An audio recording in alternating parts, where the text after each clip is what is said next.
Bismillahirrahmanirrahim.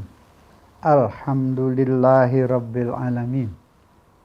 Puji dan syukur, sembah sujud,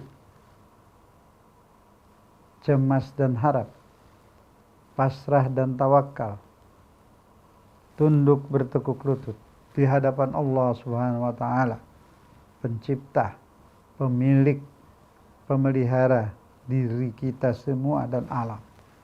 Salawat dan salam kepada Rasulnya, Nabi Muhammad, Nabi tercinta, juga para keluarganya dan sahabatnya.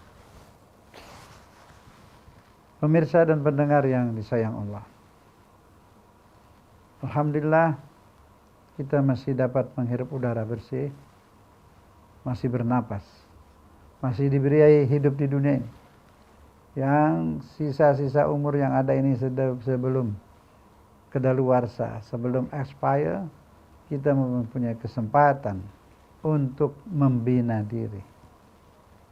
Membina artinya membangun diri rohani dan jasmani, memeliharanya dari benalu, dari kuman, dari segala penyakit hati, penyakit rohani dan jasmani.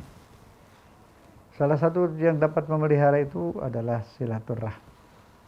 Seperti biasa, istilah-istilah ini sudah kita hafal sejak kecil. Tapi yang kita butuhkan adalah pemahaman. Seperti yang lalu sudah kita bahas masalah basmalah, bismillahirrahmanirrahim, dengan pemahaman yang pas dan benar.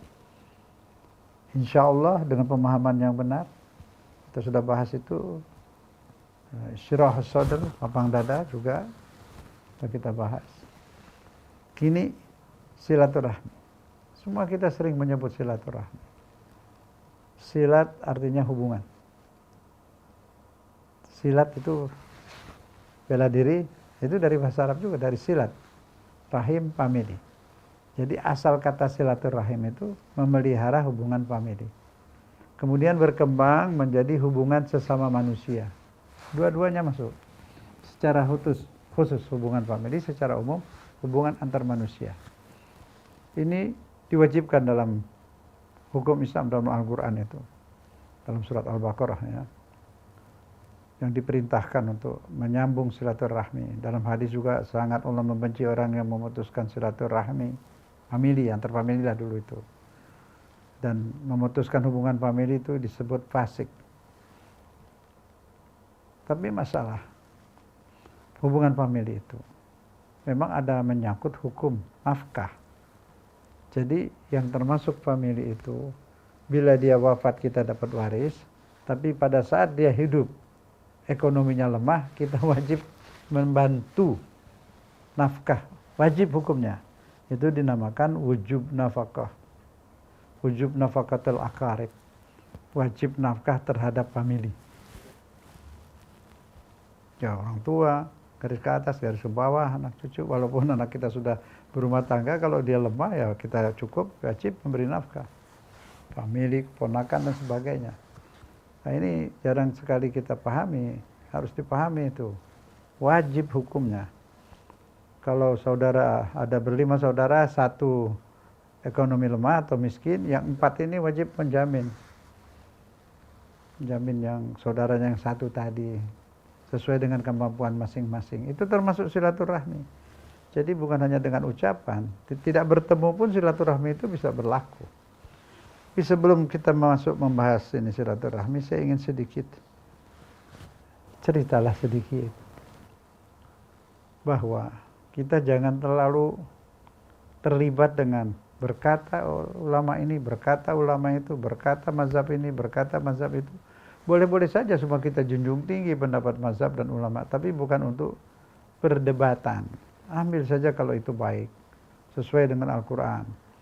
Tapi yang saya maksud, kita berhati-hati karena banyak, bukan silaturahmi, bukan silaturahmi tapi silat lidah ini yang banyak. Nah silat lidah ini yang berbahaya, kadang-kadang membenarkan apa saja tindakan dia sendiri yang salah, dan menyalahkan perbuatan orang lain walaupun benar. Saya kasih contoh sedikit cerita. Mungkin sudah pernah saya ingat itu, lama sudah. pada suatu hari itu ada orang disebut namanya Abu Jahal.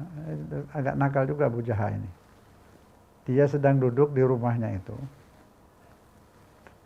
Kemudian dia lihat ada seorang sedang berlari karena hujan turun. Orang itu lari karena takut hujan. Keluar Abu Jahal menyetop. Hei kamu, kenapa lari waktu hujan? Tidak bagus itu, dosa kamu. Ini kan hujan rahmat Allah. Kenapa kamu lari dari rahmat Allah? Orang itu terima pendapatnya. Pikir benar juga. Jalanlah dia tuh. Kedinginan. Ya demam dia besoknya itu sampai rumah. Ini cerita. Kemudian beberapa bulan kemudian, gantian orang yang kemarin lari hujan itu sedang duduk di rumahnya di hadapan. Abu Jahal yang melarang dia itu justru lari dalam keadaan hujan. Dia sekarang lari. Ya disetoplah olehnya. Kenapa ini kamu lari? Waktu saya lari kamu bilang tidak boleh. Lari dari rahmat Allah. Kenapa kamu sekarang pula lari? Apa kata Abu Jahal? Justru saya tidak mau nginjak rahmat ini. Jadi saya lari supaya tidak banyak saya injak rahmat ini. Nah ini begini ini yang putar balik kata-kata silat lidah ini yang berbahaya. Kadang-kadang dibawa-bawa masalah agama dibawa-bawa seperti ini untuk membenarkan pahamnya atau golongan atau mazhab atau partai atau apapun. Itu jadi kita bisa mengerti. Semua kalimat itu bisa dibolak-balik situ. Nah disinilah ada perlu kejujuran dalam memahami agama. Jadi beberapa bahasan lalu-lalu itu kan jadi jelas. Bismillahirrahmanirrahim artinya apa? Saya ulang ya Bapak boleh buat lebih jelas. Dengan nama Allah, atas restu Allah, atas ridho Allah, atas bimbingan Allah, atas perlindungan Allah, aku akan melakukan perbuatan-perbuatan ini. Itu tauhid. Bila orang tidak bergantung kepada Allah, tidak menghubungkan segala perbuatannya kepada Allah, tidak minta di backup, dilindungi oleh Allah, tidak minta diridhoi, tidak minta direstui, belum sempurna imannya. Jadi itu ada orang yang selalu membaca basmalah atas nama Allah itu kuat. Sebaliknya syirik itu bukan orang yang datang kuburan, nggak ada orang bilang bismi bapak yang sudah mati. Tapi dia bisa saja bismi superpower, bismi orang kuat, bismi dukun, demi ridho. Itu di situ syirik itu, bukan ziarah kubur. Jadi di sini pemahaman harus jelas. Mau melakukan apa-apa, insya Allah. Jika diridhoi Allah, jika direstui Allah, insya Allah. Jadi tidak insya dukun, insya bapak ini, insya itu, insya presiden ini, insya itu yang dianggap kuat. Di situ ada syirik. Jadi tidak perlu ada debat seperti tadi, mau benar terus. Dia lari di waktu hujan, dia bilang dia tidak menginjak rahmat. Orang lain lari tidak boleh, kata dia menginjak rahmat dosa. Itu permainan kalimat silat lidah ini yang merusak agama. Semua tindakannya membunuh orang dengan lidah Allahu Akbar, membunuh orang dia silat lidah benar juga. Nah ini yang kita tidak mau, tidak ada kejujuran. Kita mesti berhati-hati. Kejujuran hati itulah dalam memahami agama. Kini kita akan memahami silaturahim. Secara jujur, silat hubungan, rahim family. Yang dari satu rahim keturunan itu asal hukumnya. Karena ada menyangkut hukum nafkah di situ. Wajib nafkah antar family, wajib perhatian antar family, perhatian agamanya, segalanya. Keponakan, sepupu, dia kekurangan ekonomi, ada bantuan nafkah, beras atau apapun. Bila dia tidak bisa menggunakan harta, di Quran juga dibilang jangan berikan harta pada orang yang tidak bisa menggunakannya. Beri beras, biaya sekolah anaknya. Beberapa famili bersama kumpulkan itu berapa kemampuannya masing-masing, diberi per bulan tanpa dia meminta. Datang mengemis, tidak boleh itu. Dosa itu harus diberikan. Ita, yang namanya bantuan itu mengantarkan, bukan nunggu dia meminta. Harusnya begini agama ini. Kita minta kejujuran. Tidak ada silat lidah. Kalau mau disilat lidah, semua yang haram bisa jadi halal, yang halal bisa jadi haram. Bisa diputar semua itu.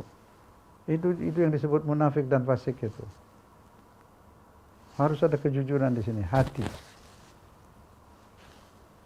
Silaturahim, hubungan antar famili. Hubungan ini bukan hanya bertemu fisik, tidak. Tanpa bertemu fisik sekali-sekali, yang penting ada hubungan. Ada mau tahu. mengenai ekonomi, selesai, sudah dibantu. Ada di antara dia kaya tapi agamanya kurang. Famili bersama berembuk bagaimana kita bisa membantu saudara kita itu yang belum sholat. Dia sudah dewasa, sudah tua, mungkin malu mau belajar sholat. Ya kita kasih pelajaran diam-diam di rumah tanpa orang lain tahu. Banyak orang belum bisa sholat tapi malu mau belajar terbuka. Secara diam-diam diajari. Kemudian harus itu wajib hukumnya. Bagaimana seorang yang mau terjerumus ke jurang kita biarkan? Kita zalim. Harus bantu dengan cara yang baik. Jadi hubungan famili, silaturahim itu bukan hubungan basa-basi. Assalamualaikum, gimana, sehat, baik, sehat, gimana anak sehat. Itu bagus. Mujamalah namanya basa-basi, tapi tidak cukup sampai di situ. Dalam praktek ada kepedulian. Kita tidak bisa mengentaskan kemiskinan hanya mengandalkan pemerintah dan departemen sosial. Ya alhamdulillah mereka sudah mulai berjalan dengan baik. Tidak cukup. Dari masyarakat ada alhamdulillah. Belum cukup. Mengentaskan kemiskinan ini melalui rumah tangga. Melalui silaturahim antar famili. Ini bukan masalah kecil ini. Makanya ajaran agama ini bukan untuk didebat, dipahami. Kalau semua ini famili mau peduli terhadap famili yang lain, selesai masalah mengentaskan kemiskinan itu. Apalagi moral juga antar famili. Ada kerukunan famili, keturunan dari kiai ini, keturunan dari bapak ini. Ada kan itu persatuan-persatuan, tapi banyak kan dalam bentuk arisan. Tidak apa-apa lah. Tambah lagi di situ kepedulian mengenai agama. Bukan mengecam. Ini kan salahnya juga mengecam. Seolah-olah kami ini mau masuk surga, mau menyelamatkan ini keluarga yang mazhabnya lain. Itu kesalahan lagi, bikin pecah belah. Bukan silaturahim, memutuskan silaturahim. Mazhab bebas, semua mazhab itu ke Islam selain Ahmadiyah. Tidak ada yang kafir. Kalau ada mengkafirkan mazhab itu politik kok. Sadarlah dong. Peduli kepada famili cukup memberi nasihat, bukan menghakimi.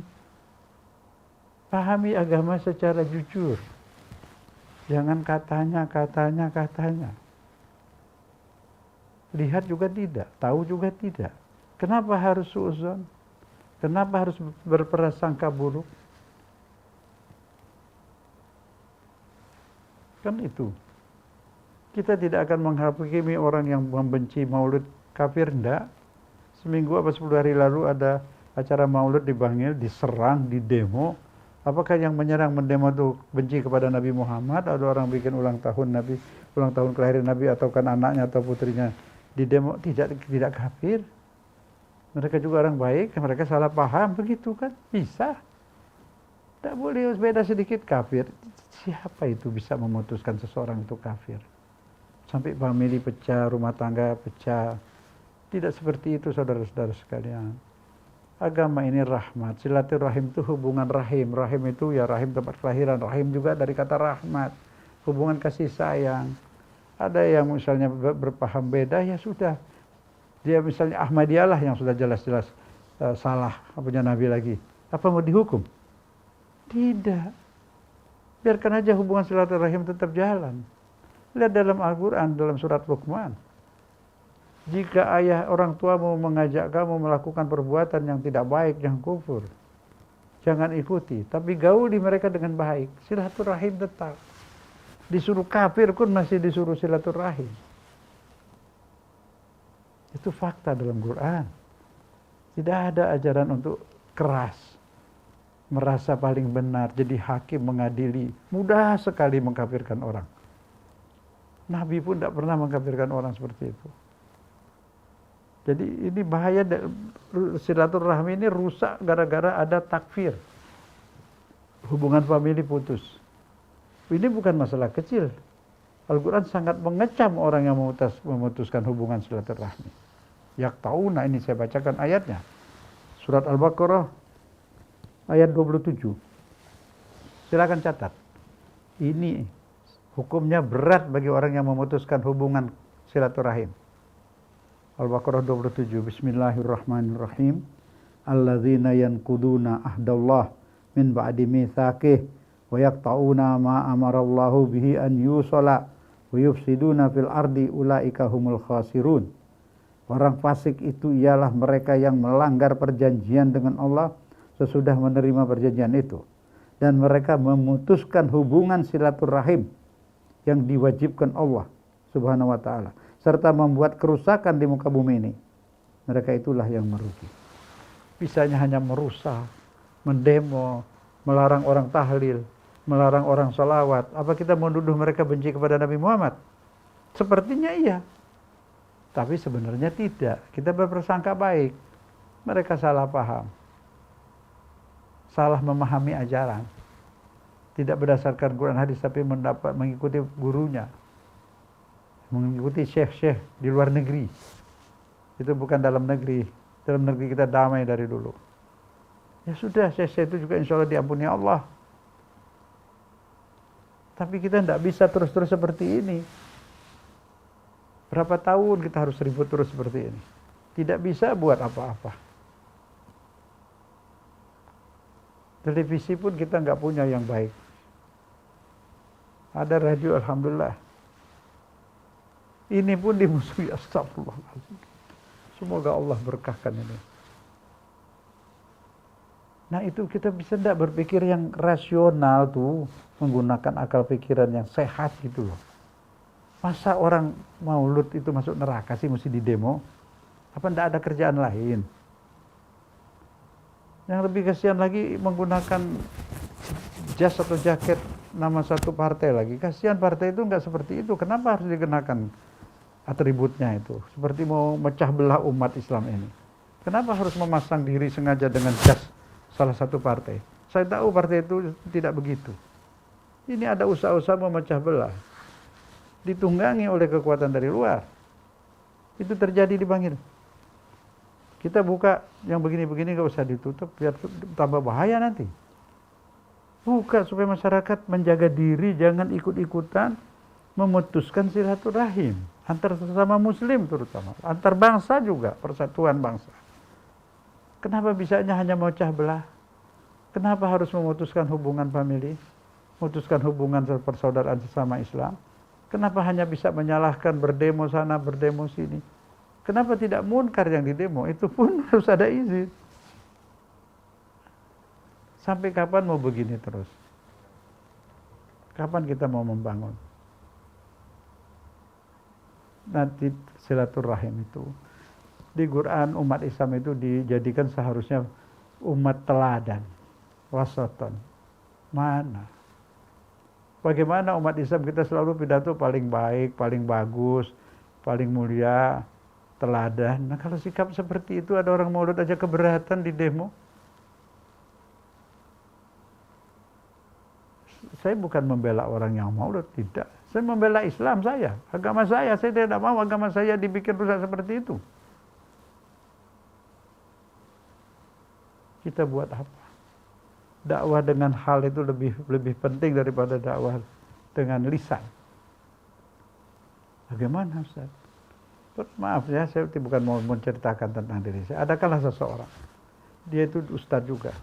Setiap dia nginap di suatu tempat, tetap walaupun di hotel itu, ketika dia akan keluar dari hotel itu, dia rapikan itu spraynya seperti semula, bantal diatur di tempatnya lagi, handuk itu dijemur lagi di kamarnya, mandi rapi, gelas-gelas dia cuci, dibuat kamar itu bersih seperti saat dia masuk. Ditanya, Ustadz kenapa melakukan itu? Ini dakwah dengan perbuatan. Kita bisa bantu itu pelayan-pelayan di hotel itu jadi kerjanya tambah ringan. Kedua, dia juga akan tahu kita ini orang Islam bersih, tahu berbuat baik, bukan hanya bisa membuat rusuh. Dakwah bil hal. Seandainya punya hotel bukan muslim juga dilihat nih, orang Islam keluar dari kamarnya bersih, rapi. Apa sih ruginya? Kadang kita cuci dulu kalau ada handuk yang jatuh ke bawah. Basah dijemur lagi di situ. Enggak mau merusak, mau buat selalu baik itu kepada orang lain. Betapa sesama Islam harus ribut, harus tunjukkan melalui perbuatan, melalui kata-kata, percuma muji-muji dengan kekelisan. Paling baik, paling benar. Lihat perbuatannya apa. Seorang muslim seperti itu, di mana dia tinggal meninggalkan kesan baik. Dia pergi ke mall, dia masuk ke kamar mandi, ke toilet, dia ada kotor, dia siram sampai bersih, baru dia keluar. Apa yang ditinggalkan baik. Apalagi ke masjid, dia bersihkan itu. Apalagi mengotori, tidak, dia membersihkan. Senang dia tuh membersihkan itu. Apalagi kalau ditutup, kamar mandinya ditutup, dia bersihkan itu. Allah senyum melihat dia seperti itu. Tidak ada cari nama, siapapun tidak ada yang lihat, hanya Allah yang tahu. Itu muslim. Menunjukkan kebaikan melalui satu perbuatan. Karena dia punya silah hubungan baik di hatinya untuk keluarganya, untuk umatnya, untuk bangsanya juga. Silaturahim kepada tumbuhan, silaturahim pada alam. Semua hidup makhluk ini. Pohon pun diajak bicara kadang-kadang. Silaturahim. Hewan pun bisa diajak bicara. Dengan cara dialah. Silaturahim. Bisa mengerti. Mau bunuh nyamuk, nyamuk kadang banyak ganggu, bolehlah itu pakai semprot gitu. Begitu dia bunuh nyamuk, ada cecak yang tidak berdosa, ada binatang lain tidak berdosa, tidak jadi dia. Kasihan cecak itu tidak punya dosa, kok kenapa ikut mati? Kena apa racun nanti, racun nyamuk. Silaturahim kepada hewan, kepada cecak. Apalagi kepada manusia.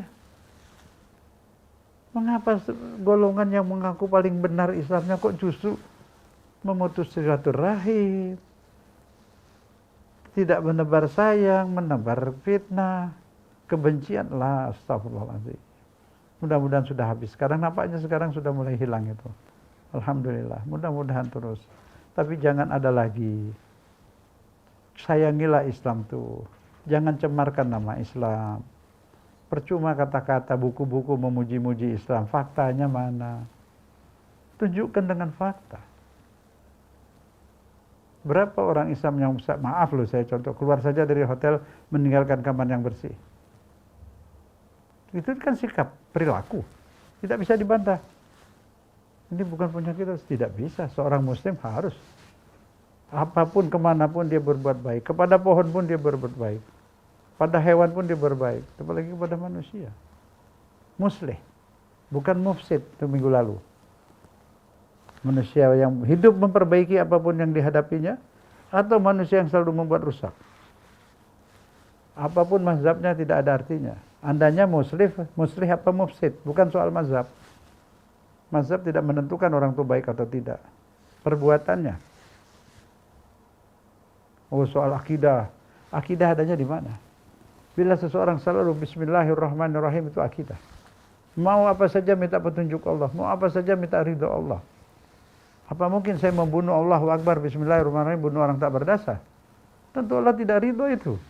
Berarti bismillah hanya di lidah. Akidahnya hanya di lidah, bukan. Akidah itu harus hanya dalam pikiran dan perasaan. Dalam hati. Insya Allah itu akidah. Setiap dia mau berbuat, dia bergantung kepada Allah. Insya Allah. Itu hatinya, pikiran nyambung kepada Allah. Perbuatannya minta direstui, minta diridhoi, minta dibantu, dilindungi. Itu akidah itu iman. Mana ada orang beriman menyebut nama Allah, membunuh orang tanpa bersalah. Allahu Akbar merusak, mufsid, berdemo.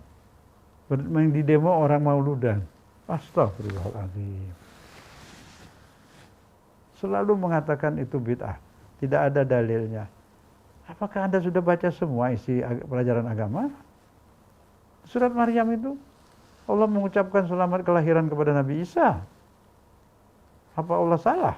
Astagfirullahaladzim. Marilah kita sadar. Yang korban ini banyak semua agama, anak-anak kita nanti agama ini. Bila cinta agama, jangan dinodai. Tunjukkan Anda sebagai muslim itu manusia musleh. Manusia yang 24 jam dimanapun dia berada berbuat baik. Dia ada tanah kosong, dia tanam. Umurnya sudah lanjut. Dia tanam bukan untuknya, untuk generasi yang akan datang. Ini pohon jatinya sudah agak besar. Jangan, biar saja nanti buat generasi yang akan datang. Itu orang Islam. negara ini juga pejabat-pejabat yang muslim, janganlah habiskan kekayaan. Dihambur-hambur, sisakan untuk anak cucu hutan itu. Kalau muslim, harus seperti itu. Orang Islam itu penyelamat. Semua diselamatkan. Bukan sebaliknya. Semua diselamatkan, arti Islam itu penyelamat. Salam, selamat. Silaturahim. Baik dengan siapapun.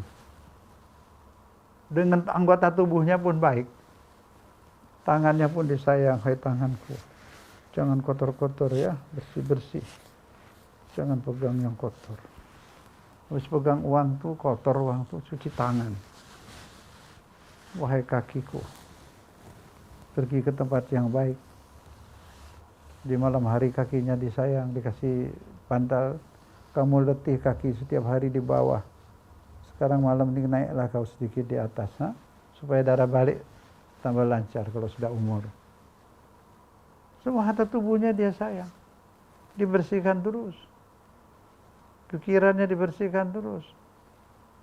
Ada sedikit niat tidak baik, dia menyesal. Di hatinya ada sedikit niat tidak baik, dia menyesal. Setiap hari dia menjadi ustadz buat dirinya. Perang di sini antara tentara-tentara nafsu dengan tentara iman di dadanya itu. Dia selalu bela tentara iman, dia perkuat tentara iman. Dia tunjukkan kekuatan tentara imannya itu. Dia lawan itu bisikan-bisikan dari nafsu. Itu jihad besar. Jihad perang itu jihad kecil, 2 menit, 10 menit, 1 jam, 2 jam beres itu selesai. Jihad besar ini setiap hari. Setiap hari, setiap saat tidak pernah berhenti. Melawan ini bisikan-bisikan nafsu, bisik-bisikan setan itu. Selalu dia menangkan tentara-tentara kebaikan. Tentara silaturahim, tentara insya Allah, tentara bismillah, tentara alhamdulillah. Di pasukan-pasukan kebaikan itu dibelanya terus. Terus di-upgrade dirinya itu. Dia tekan ini nafsu, emosi, mau merusak, mufsid, dan sebagainya itu. Peperangan tidak bisa berhenti itu. Di dada kita itu perang terus, tinggal Anda mau menangkan yang mana. Menangkan itu yang baik-baik itu, tentara basmalah, tentara alhamdulillah, tentara silaturahim yang baik-baik itu, Anda sudah menjadi orang baik. Sudah senang hidup, terbang, hati perasaan terbang, berekstasi di dunia ini. Tapi mengikuti yang nakal ini tidak juga bahagia, letih, penuh kebencian, penuh dendam, capek. Itulah. Di silaturahim harus dipelihara baik-baik. Tidak boleh sesama muslim juga ribut, pada famili ribut. Haram hukumnya. Siapapun sekarang pendengar, yang mendengar ini pernah ribut dengan famili yang manapun, berbaikan cepat-cepat sebelum expire, sebelum keluar dari bumi. Susah nanti di akhirat itu berurusan itu. Panjang. Di alam barzah itu kita santai duduk. Menunggu kiamat. Dari kiamat itu perjalanan ke akhirat lama. Berapa pos yang harus dilewati itu? Banyak sekali. Diperiksa satu persatu. Tetapi memang prosesnya cepat karena tidak perlu ada pembuktian dicari-cari. Wa tukallimuna aydihim wa tashhadu arjuluhum al-yawma nakhtimu ala afwahihim. Surat Yasin kata Allah.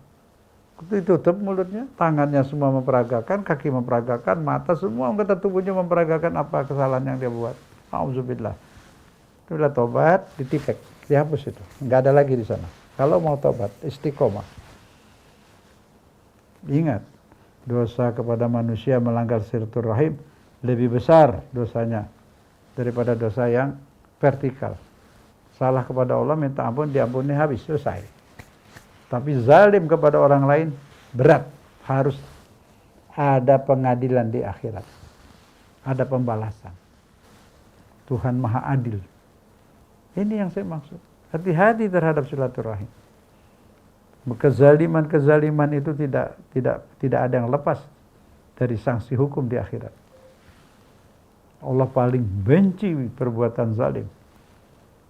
Sampai Allah berfirman dalam hadis qudsi, ya ibadi, inni haramtu zulma ala nafsi, fala tazalamu. Wahai hambaku, saya mengharamkan kezaliman pada diri saya sendiri. Kan dia Tuhan, mau diktator, mau apain juga bisa. Dia nggak mau. Saya tidak mau zalim. Maka kalian janganlah melakukan kezaliman. Berat. Kita wajib jaga silaturahim antar famili, antar muslim sama muslim bersaudara. Innamal mu'minuna ikhwah. Sama sebangsa. Sirat hubungan dijaga, jangan sampai putus. Kecaman Allah itu akan rugi dan menangis. Khosirun, orang-orang yang memutuskan. Yang disuruh Allah disambung dia putuskan. Allah suruh sambung dia putuskan. Dengan alasan akal-akalan tadi. Terlalu banyak orang ini mengakali agama. Tidak mau memahami agama dengan akal. Tapi maunya ngakali agama. Kayak seperti tadi itu Pak Jaha itu. Orang lain lari dimarahin, dibilang haram, nginjak rahmat. Dia sendiri lari.